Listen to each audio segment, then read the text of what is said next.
Jeshi la Polisi katika mkoa wa Mwanza kuanzia tarehe 22 mwezi wa 4 mwaka huu 2025 limeanza kupokea taarifa kutoka kwenye vyanzo mbalimbali zinazoonesha kuwa baadhi ya wafuasi wa Chama cha Demokrasia na Maendeleo yaani Chadema katika mkoa wa Mwanza wanapanga kukutana na kufanya mikusanyiko isiyokuwa halali kwa lengo la kushinikiza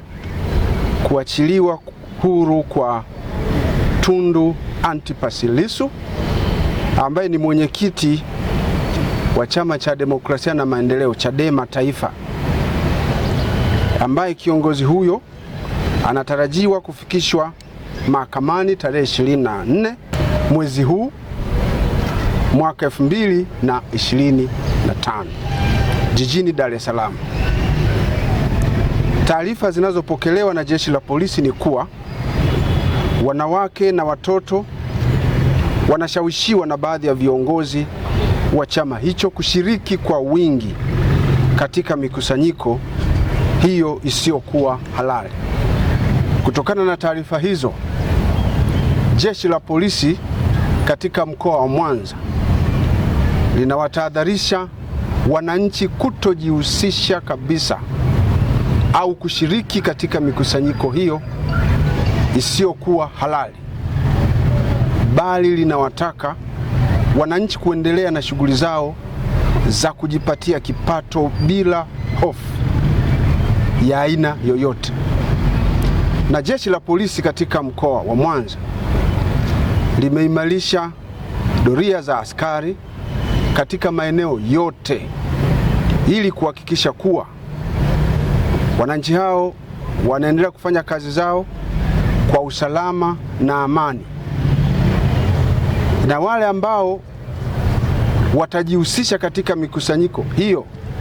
isiyokuwa halali au kufanya vurugu au uvunjifu wowote wa amani, Jeshi la Polisi halitasita kuchukua hatua kali za kisheria kama hatua mojawapo muhimu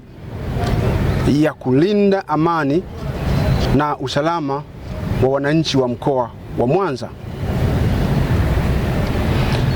Pia Jeshi la Polisi katika mkoa wa Mwanza linachukua nafasi hii kuwakumbusha wananchi wote wa mkoa huu kutoa taarifa za mikusanyiko hiyo isiyokuwa halali au uvunjifu wowote wa amani mara moja utakaojitokeza katika maeneo wanayoishi,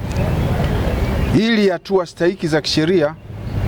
ziweze kuchukuliwa mara moja na Jeshi la Polisi katika mkoa wa Mwanza. Hali ya mkoa imeendelea kuwa shwari.